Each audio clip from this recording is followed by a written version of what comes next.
Here. This is what we call hair. F. Yung Kapampangan. F. Hindi nyo alam ang high. Wala pa kayong lecture. High endothelial venule. This is important for recirculation. Okay? Makinig kayo mamaya sa lecture, yung recirculation. Yan. Instead of simple squamous, simple cuboidal. Lining epithelium ng venule na yan. You get that? That's the reason why it is called high endothelial venule. Instead of simple squamous, simple cuboidal. You can see, it's a venule. Hindi naman pwede ito. Ano to? Kapalang wall. Arteriole yan. Ito, manipis ang wall. Vein. Ayan yung F mo. Okay? Clear? Sa recirculation. Galing sila sa systemic, papasok sila ng lymph node, especially if they are produced from the mouth, then they can move out of the circulation into the lymph node. Recirculation yan. Next, you have spleen.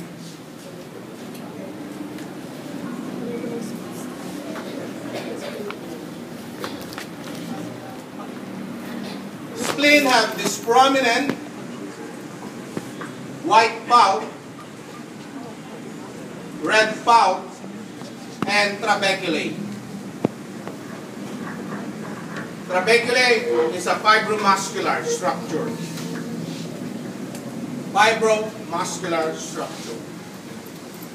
Okay, so you have capsule, this is encapsulated, and your capsule sends several fibroseptae, we call it trabeculae, wherein you have the blood vessels. One of the blood vessels is surrounded by a lymphocytes, a dense type of lymphocytes. So this is your central arteriole, surrounded by dense lymphocytes. We call it pulse. Ang pulse, yung nakapalibot sa central arteriole. Maliwanag? So ito, ano to? Pulse. Ayan, ano to?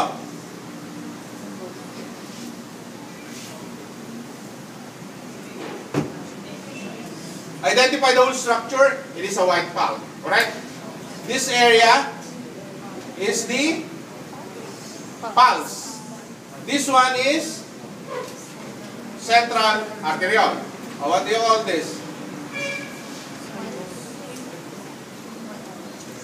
It is the peripheral lymphatic tissue. And it is, most of the time, it is nodular. So it could be dense or nodular. If it is nodular, it means that these are predominantly T cells. And this pulse is predominantly T cells. Maliwanag? So you have the pulse, which are located central, and you have the peripheral, which is your predominantly B cells. So if they are B, they can form nodular type of lymphatic tissue. Yan nga, nodular nga, bilog. May germinal center pa eh, naubos lang, naupod during processing.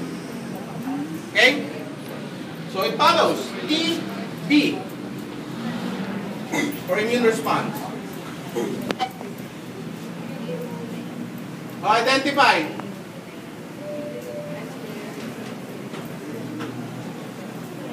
Ano to? Ano to? Ano ngayon yan? Nodular lymphatic tissue in the periphery of the white pulse. Diyanag? Oh, ayusin niyo yung mata nyo. Identify. Oh. Lymphatic nodule with germinal center at the periphery of the white pulse. Ito, ano to? Red pulp, these are made up of sinuses.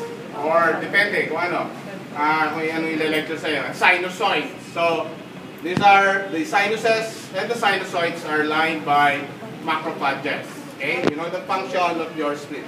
What is the function of the red pulp? Function of red pulp. Removal of all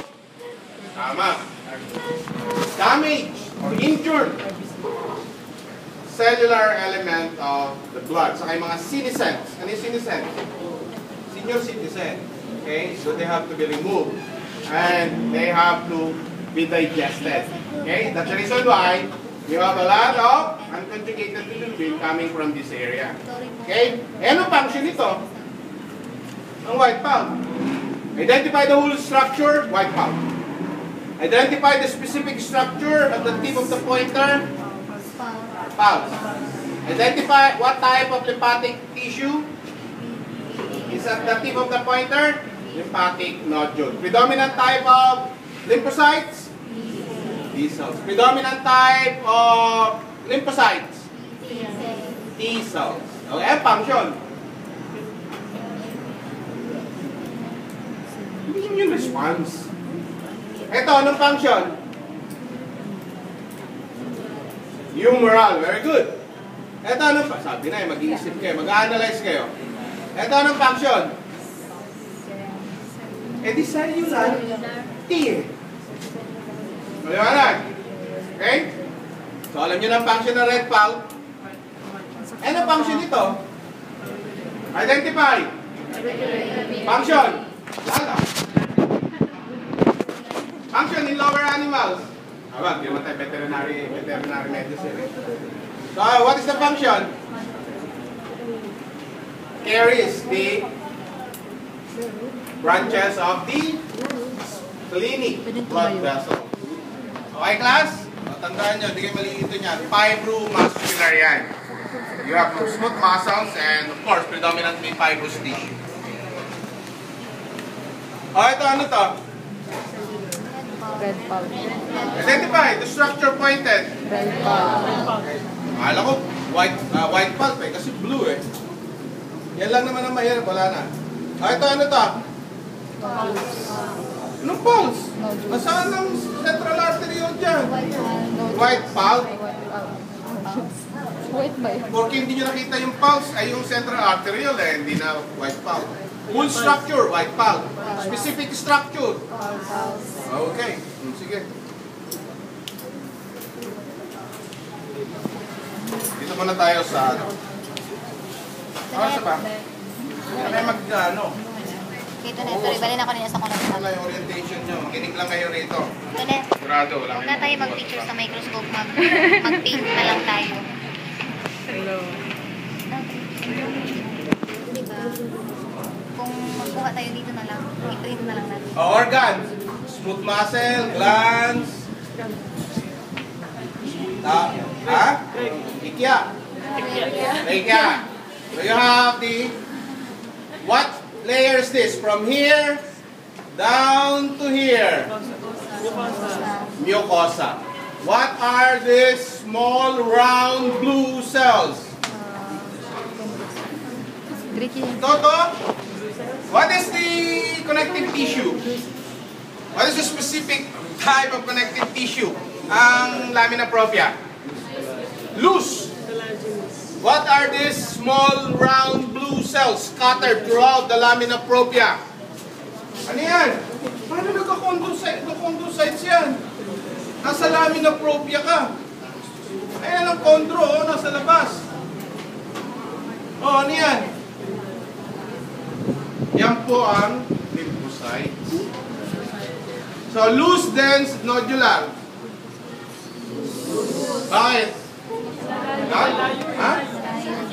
Diyos ko naman, pag sinabi mo naman dense yan, ewan ko lang sa dictionary ka kumuha. Ang lalayo nila, oh. You got that? That is loose.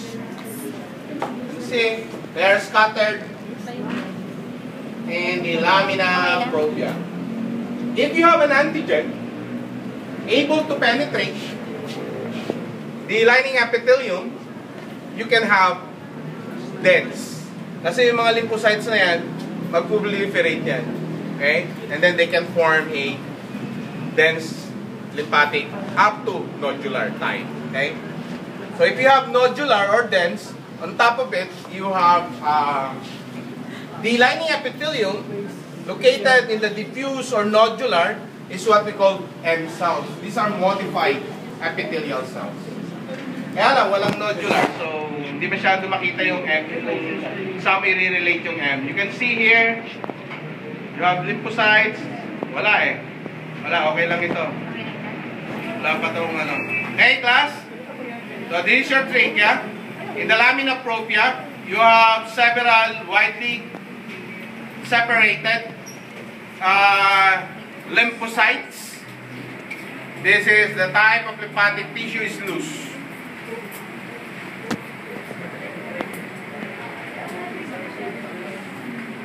Kailan ko ba Lola?